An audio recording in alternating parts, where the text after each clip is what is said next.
E hoje o nosso TVCast chega em um episódio muito importante, Novembro Azul. E para esse momento tão especial, os meus convidados são Dr. Rafael Ferreira, urologista, e doutora Raquel, proctologista. Gente, o nosso podcast é para ampliar a consciência e despertar que o homem tem que se cuidar. Sejam bem-vindos! Muito obrigado pelo convite, é um prazer estar aqui com vocês. Obrigada, Andréia, mais uma vez, é um prazer.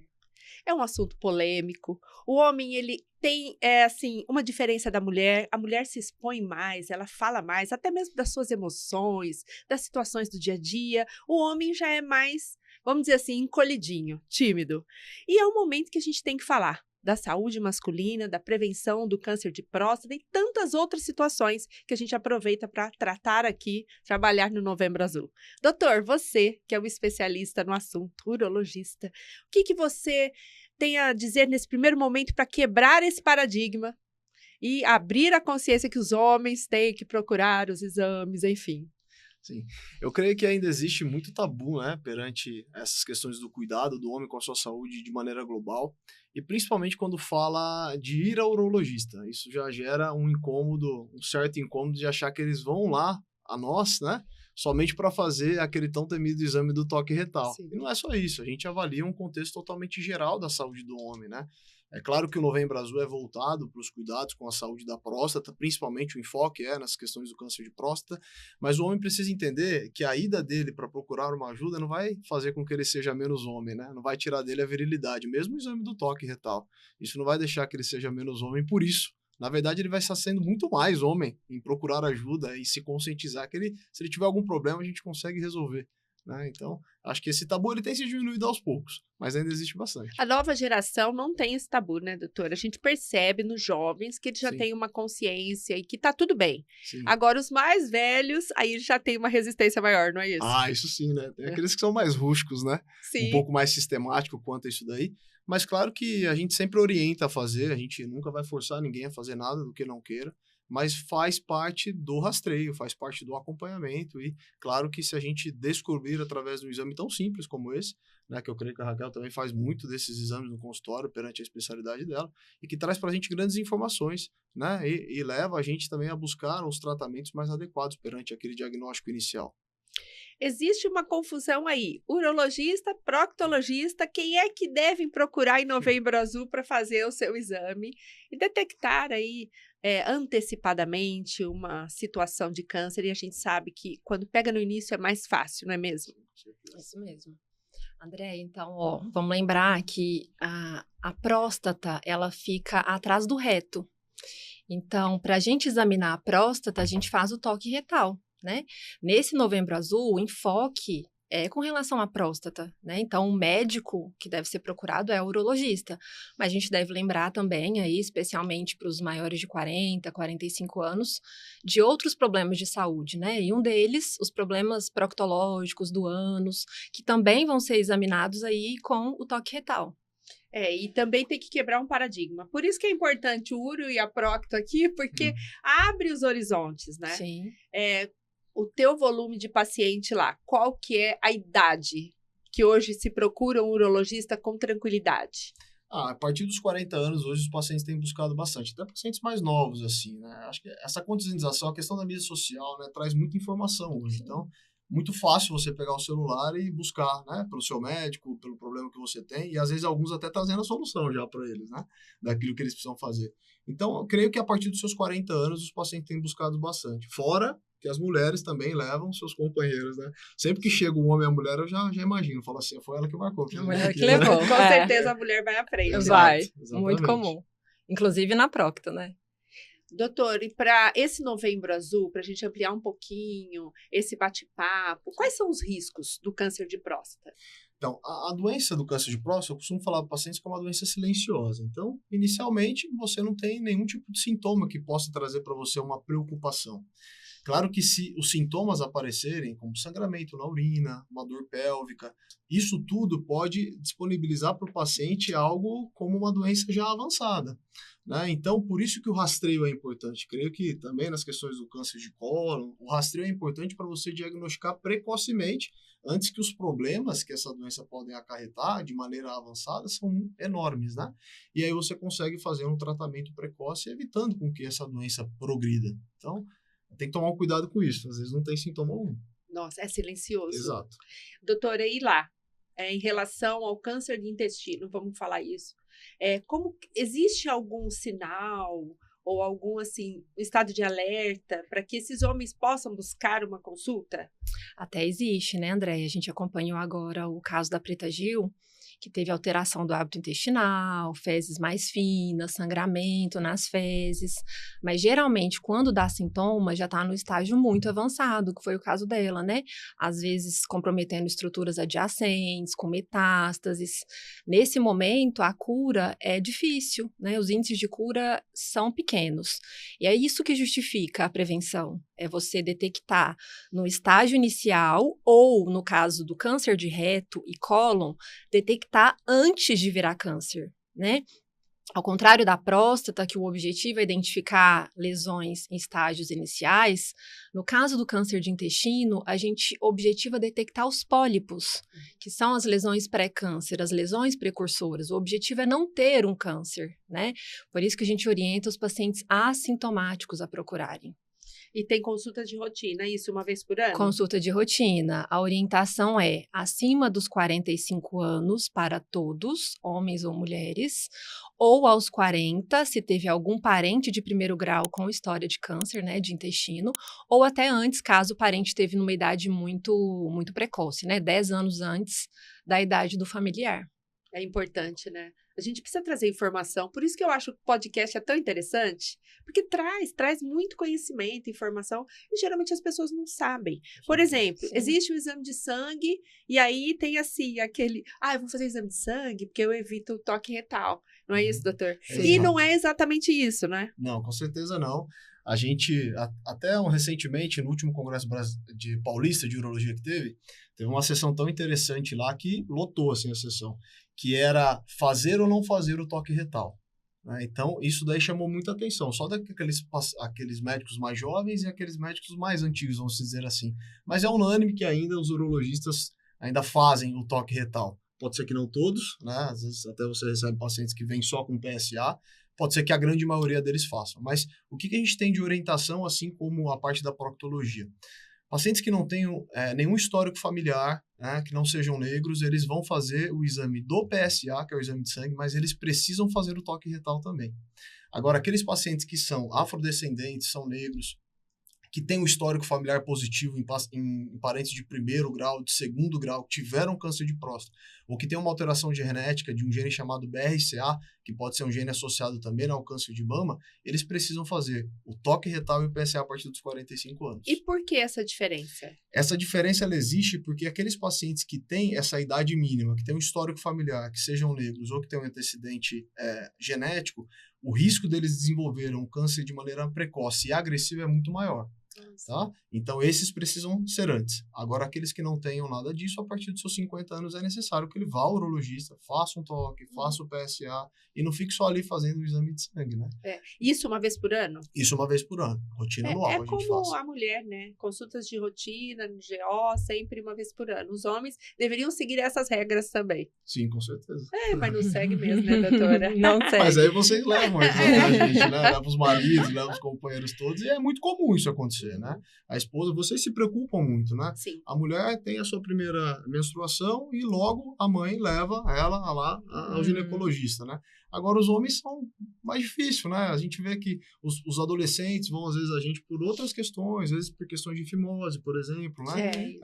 Não tem aquela rotina de buscar o urologista desde o início, né? Uhum. E seria importante a gente criar essa conscientização, né? Esse hábito, né? Exato, esse hábito. Doutor, e para quebrar, assim, objeções do seu consultório, quando você recebe um paciente masculino, homem, que já chega todo reservado, cheio de Como que você lida? Tem que ter um pouco de psicologia também? Eu acho que é isso, é acolhimento, né? O paciente precisa se sentir bem, se sentir à vontade, porque é um exame que a gente examina a região, um exame um pouco invasivo, né? Então, acho que o paciente tem que sentir confiança com o médico. Eu acho que é o grande ponto. E você, doutor, quando chega o paciente sisudo lá, como é que você vai chegando com essa quebra de paradigma? Eu gosto muito de conversar com eles, né? Eu também. Acho Então, que a gente tem que ter... É um pouco psicólogo também. Exatamente. Eu acho que a gente precisa colher a história. Quando você quer contar a história para alguém, você não vai direto a parte final, é a mais interessante de todos, vamos dizer assim. Você tem um contexto inicial, né? Sabendo nome, idade, de onde veio, o que gosta de fazer, o que não gosta, né? E aí você vai trazendo esse paciente para criar essa confiança com você. Relação médico-paciente que a gente aprende na faculdade é muito mais do que aquilo que nos ensina teoricamente, né? A prática é diferente, né? Você sentar, conversar, então isso tudo leva a deixar ele mais confortável. É desconfortável? Todo mundo sabe que é. Sim. Porém, pode ser que seja menos. Mas necessário, né? Não tem outro recurso. Exato. E hoje nós estamos na moda aí dos hormônios, então vamos mudar um pouquinho de assunto agora, que os jovens adoram, né? Vamos falar um pouquinho dessa situação ortomolecular, hormônios, prevenção, saúde, esporte, porque tudo isso está envolvido ali em um corpo mais saudável, né? Uns músculos. Eu que tenho 2 filhos homens já, eles prezam muito essa situação física, né? Conta um pouquinho pra gente. O que você acha desses hormônios? É saudável ou não? Sim, pode fazer ou não? Porque a mãe se preocupa, viu? Acho que pode e deve fazer quando é bem indicado e quando necessário, né? A gente tem dentro da urologia uma subespecialização que chama-se andrologia, que foi por onde eu lidei e o caminho que eu trilhei foi esse. Depois da urologia eu fiz um fellow que foi relacionado à andrologia, então tenho muito esse cuidado com a saúde do homem e também com as questões de fertilidade. Então isso tudo vai englobar muita coisa relacionada à parte hormonal, tá? Homens que envelhecem tendem a ter uma queda da parte hormonal. Isso é natural do nosso organismo, assim como as mulheres. A partir da menopausa, ela vai ter uma queda do seu hormônio principal, hormônio feminino. E esses homens podem enfrentar problemas relacionados a isso daí. Cansaço, perda do desejo sexual, perda da massa muscular, pode se tornar mais sonolento, fadigado para o seu dia a dia e podem ter alterações de níveis do seu hormônio, que é a testosterona, no seu sangue. E aí a gente tem uma indicação formal para você fazer uma reposição, uma terapia de reposição com testosterona, que é o hormônio masculino, assim como vocês mulheres podem repor também, se eventualmente for a necessidade. Agora, o uso indiscriminado, né? O uso para ter uma performance física, o uso para poder ganhar músculo, o uso para ter aquele corpo, né? Aquele tanquinho tudo, que uma hora ou outra ele vai perder ao longo da vida, aí a gente já começa a entrar em grandes problemas. Porque você repor testosterona é uma coisa. Você anabolizar e trazer testosterona a níveis acima daquilo que é o normal pode estar riscos como desenvolver uma trombose, que é a principal coisa, porque você tem um engrossamento da parte sanguínea, né? Isso pode ter problemas hepáticos também. Então, a gente tem que começar a nortear esse paciente. E isso envolve também as questões de fertilidade. O homem que usa testosterona, né, em doses muito altas, pode inibir a produção dos seus espermatozoides e ele se tornar, em determinado momento, infértil por causa daquilo ali. Então, a gente precisa orientar e conscientizar. Existe sim, pode se usar, mas tem a sua indicação. Tem os critérios. Tem os critérios para Não, isso aí. e no Brasil, André, as pessoas fazem por conta. Exatamente. Veem um vídeo na internet e compram. Exato. Ontem mesmo atendi um paciente que comprou Monjaro por conta. Uma amiga minha comentou de uma amiga dela que está se sentindo cansada, está nesse momento de climatério.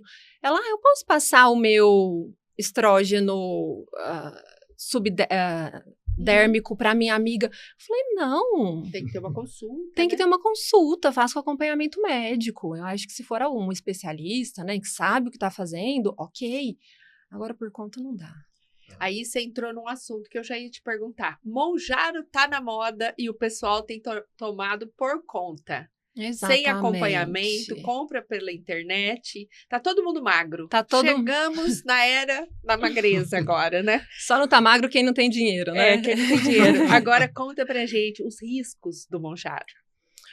Eu tenho atendido muitos pacientes usando Monjaro, não faz parte da minha prática, mas tenho atendido porque eles têm problemas anais secundários à constipação. Então, o Monjaro é uma excelente droga, Muita gente tem usado aí para emagrecer, mas tem os seus efeitos colaterais, náuseas, vômitos, uns pacientes têm diarreia e a maioria tem constipação intestinal. E aí vão até mim por alguma consequência da constipação. Então, às vezes faz uma fissura, uma trombose hemorroidária, e é exatamente por isso, porque fazem por conta. Então, a pessoa não tem fome, não come nenhuma fruta, não come nenhuma fibra, às vezes não toma água, não suplementa de forma adequada, né? Então, eu acho que se é para usar, faça com acompanhamento médico, nutricional, para evitar aí todas as consequências do uso do Monjaro. Eu penso que talvez nem é a linha de vocês, mas o Monjaro deve trazer alguma deficiência também de vitaminas, proteínas, quando a pessoa toma por conta. Porque a pessoa não come. A pessoa não Porque come. inibe totalmente o seu apetite. Aí tudo aquilo que você ingere de frutas, como você falou, você não come mais nada. Sim. Porque não existe milagre, né? Não, com certeza. Existe um choque ali no seu organismo que tira o seu apetite de repente e você emagrece. É uma ótima medicação, né? Se a gente for ver, assim, mudou o cenário da obesidade, assim, mundial, né? Mas o uso indiscriminado de qualquer medicação, seja Monjaro, seja testosterona, que você encontra aí nos undergrounds, nas academias, né? Muitos pacientes vão lá e falam, doutor, eu tô tomando, mas quem passou? É o personal lá da academia, ou o colega lá. Então, isso daí é o que causa problemas. Não é aí a gente endemoniza e julga as medicações, mas na verdade elas estão aí para ajudar. Se for ver, no contexto da obesidade, do diabetes, tem mudado isso tudo mais. O problema é como usa, como adquire, de que forma usa. Né? E talvez esse é um produto lícito também, né? Porque ontem mesmo a gente teve aí uma notícia que foi apreendido um monte de coisa falsa. Quer dizer, a pessoa ainda compra, o trem ainda não... Quer dizer, tudo errado. É típico do brasileiro mesmo, que encurta os caminhos para tudo. Ele vai achando que é mais fácil para ele, né? Exato. E aí a gente vê essa série de situações, complicações. E os jovens entram com muita facilidade. Já os mais velhos, eles ponderam, têm medo. E os jovens não, entram de cabeça e vamos lá que tá tudo bem. E a gente sabe que não é bem assim, né? E agora vamos voltar aí ao assunto do Novembro Azul, que é tão polêmico, né? Cresceu o número de câncer de próstata. O que você tem observado nos seus atendimentos? Nos casos, inclusive também um outro câncer que geralmente acompanha de próstata é o de bexiga. Assim, claro que se você for ver a questão de prevalência, o câncer de próstata é o mais prevalente nos homens se você excluir o câncer melanoma, né? Então, isso daí, o câncer de pele não melanoma, isso daí você tem abrangência enorme. O câncer de bexiga já é diferente, você tem uma prevalência muito menor, mas ele está associado a fatores exponenciais em crescimento, como principalmente o tabagismo. Tá? Então, hoje você vê muitas pessoas fumando, principalmente essa questão dos pods, aí, né? O pessoal tem usado muito. Mas o câncer de próstata ele é o mais evidente, o maior diagnosticado, por isso que a gente fala do Novembro Azul, trazendo enfoque para ele.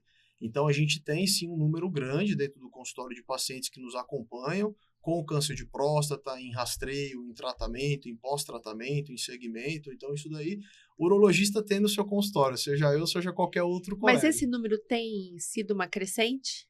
Tem uma crescente porque hoje você diagnostica muito mais. Né? Você tem métodos de diagnóstico melhores, exames de rastreio melhores, mesmo o exame da biópsia da próstata, hoje você tem alguns modelos, né?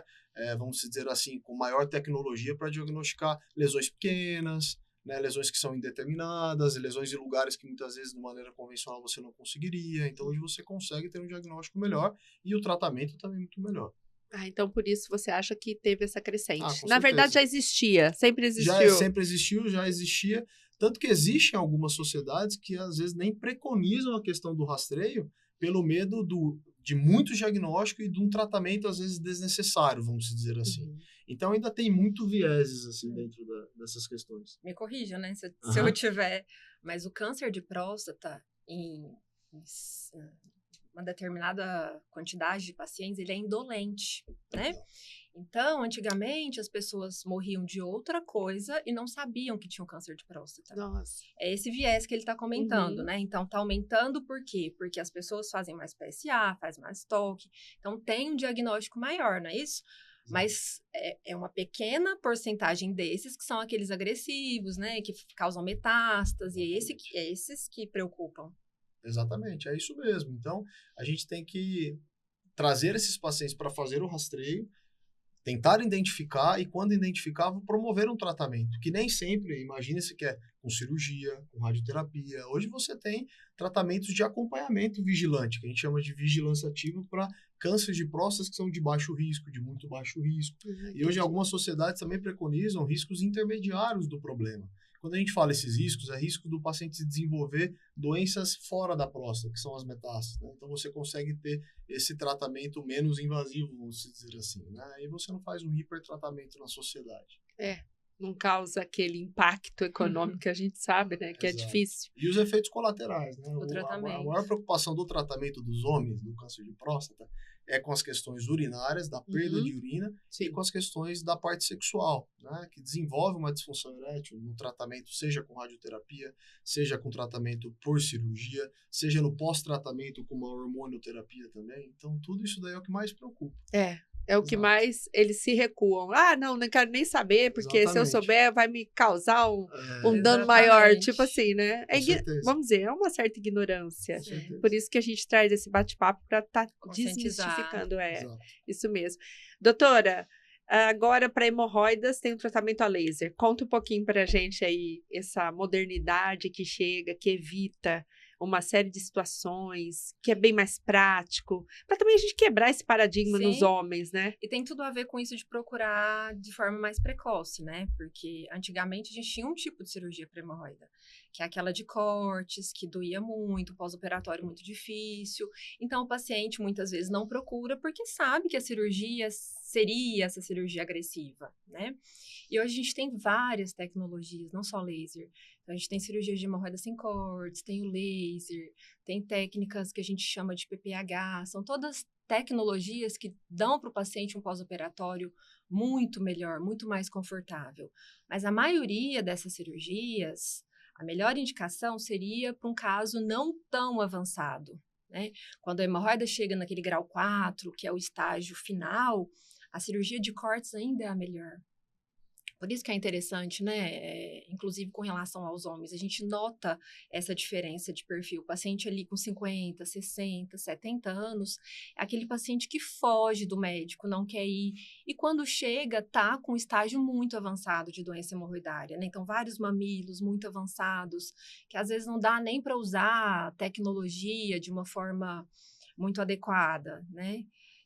Mas a gente tem... Hoje tá muito bom de operar a hemorroida, tem muitas alternativas, com pós-operatório muito melhor.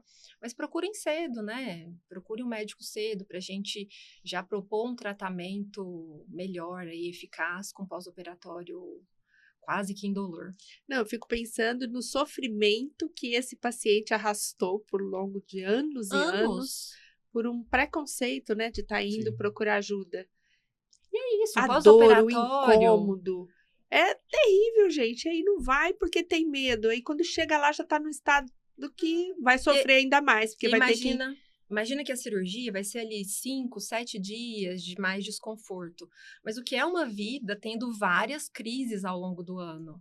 Quantas viagens, né? Natal agora chegando, as pessoas abusam da comida, muita crise. Então, eu acho que fazer uma boa programação cirúrgica com um médico de confiança, que também isso é importante, né? Para estabelecer aí uma programação de tratamento adequada. Acho que isso muda a vida, liberta para você viajar, comer, sair para comer, né? Podendo ter qualidade de vida. Qualidade de vida. Nossa, não tem nem... Agora, eu não sei se é da alçada de vocês. O SUS proporciona esses atendimentos ou não? Proporciona? Dentro da Santa Casa, onde a gente tem um serviço de urologia e até serviço de residência médica, todas as terças e as quartas-feiras tem um ambulatório de uro-oncologia, que aí nós atendemos todos os casos que tem a parte oncológica relacionada à urologia. E o câncer de próstata, se for ver, é o que a gente mais tem de atendimento, mais pacientes rastreados, pacientes tratados, pacientes sendo acompanhados. Então, não tem desculpa. Não tem desculpa. É isso que eu queria chegar lá. Não tem no tem serviço desculpa. Público, tem no serviço particular. O paciente tem uma rede de atenção grande dentro de Ribeirão Preto. Eu costumo falar, né, para os residentes, olha, serviço público de saúde para funcionar igual às vezes Ribeirão. A gente às vezes reclama porque existem os problemas dentro do serviço público. Mas assim, o paciente tem um atendimento, ele consegue chegar até um especialista para ser avaliado de maneira muito corriqueira, no dia a dia a gente tem um volume grande. E doutor, é primeiro no posto de saúde ou vai direto na Santa Casa? Isso, normalmente eles são triados no serviço público do posto de saúde e aí eles são encaminhados para nós, exato. Aí nós temos um ambulatório de urologia geral, que funciona todos os dias, e também tem um ambulatório de uro-oncologia que é separado para os pacientes oncológicos. Que beleza. O que costuma acontecer é que no SUS, geralmente, quem vai fazer o exame inicial é o clínico. Então, ele não faz o toque, ele vai fazer o segmento com o PSA. E aí, se tem alguma elevação, o paciente tem algum sintoma, ele encaminha ao urologista. Geralmente, é esse fluxograma. Nossa, mas tá excelente. Se a gente tem aqui à disposição, por que não? Sim. É só dar um passo. Não tem, não. Bom, então, Novembro Azul, agora vamos com as considerações assim, mais importantes que vocês acham. Eu sei que novembro é simbólico, isso não pode se falar só em novembro, mas novembro o caso vem à tona. A gente tem que abordar, tem que trabalhar o assunto. Nós que somos da comunicação, a gente tem que trazer esse conhecimento. Mas vamos fazer uma consideração aí para realmente mexer com esse público que está nos assistindo e nos ouvindo. Ó, eu penso que se a gente for considerar a saúde do homem de uma maneira geral, né, a gente tem que pensar que a primeira causa de morte entre os homens são as doenças crônico-degenerativas, né? Então, pressão alta, diabetes, acho que é um momento do homem olhar para a sua saúde, começar a fazer atividade física, se alimentar melhor, né, cuidar da sua saúde como um todo, porque a principal causa de morte são essas doenças, né, infarto, derrame. E, em segundo lugar, a gente tem as neoplasias, por isso que a gente está aqui, né? Primeiro lugar no homem, próstata, segundo, câncer de intestino. Mas o melhor método é o que a gente chama de prevenção primária, que é o estilo de vida. Ir ao urologista, ir ao prócto, é o que a gente chama de prevenção secundária, que é fazer o diagnóstico precoce. Mas o mais importante para todo mundo é procurar ter um estilo de vida saudável, né? Então, acho que esse é um momento para as pessoas refletirem e tentar ser mais saudável no dia a dia, através aí das suas escolhas, do prato, né? Toda alimentação, escolher uma alimentação saudável, não fumar, beber com certa moderação, para a gente evitar aí as doenças que têm aumentado no Brasil. Muito bom, e é isso mesmo. Boas práticas e hábitos positivos, né? Com certeza. Nós vamos mais longe. Essa é a principal mensagem que a gente tem que deixar, né? Que o Novembro Azul não é só para os cuidados relacionados à próstata. Esse é o enfoque principal. Sim. Mas a gente tem que entender que a saúde do homem, ela é globalmente, tem que ser vista, tem que ser realmente trazido para si, que ele precisa ter essa prevenção primária, que não é fácil, a gente sabe que não é fácil mudar o estilo de vida, fazer uma atividade física, se alimentar direito, né? Isso daí eu creio que é o mais difícil dentro de todos os tratamentos que a gente pode orientar o paciente a fazer. Porque você dar uma medicação, fazer uma cirurgia, isso é do nosso dia a dia e nós gostamos de fazer isso e nós podemos fazer por ele. Agora, ele fazer por si só é o mais complicado, mas não é o impossível. Então, ele tem que se cuidar, ele tem que aí programar sua atividade física de maneira diária. Às vezes a gente perde tanto tempo, 1 hora ou mais, na frente de uma tela de um computador, do celular, da televisão. Por que não levantar do sofá e fazer uma caminhada inicialmente? Por que não comer melhor ao invés de comer fast food, né? Eu sei que é mais rápido, mas eu acho que a gente precisa se conscientizar que a nossa saúde ela vai muito mais do que somente o mês de novembro, né? A gente tem mais 11 meses durante o ano que a gente precisa se cuidar. E o novembro, ele vem assim, pertinho de dezembro. E aí é um estado de alerta, cuidado, porque a gente sabe que a mulher, ela tem uma prevenção à saúde, a doenças, ela se alimenta melhor, porque ela tem filhos, ela tem uma visão diferenciada. Agora o homem, ele vai e quer que se dane. Vamos fazer o seguinte, vamos beber para esquecer, mas esquecer o quê? Eu já nem sei, já esqueci.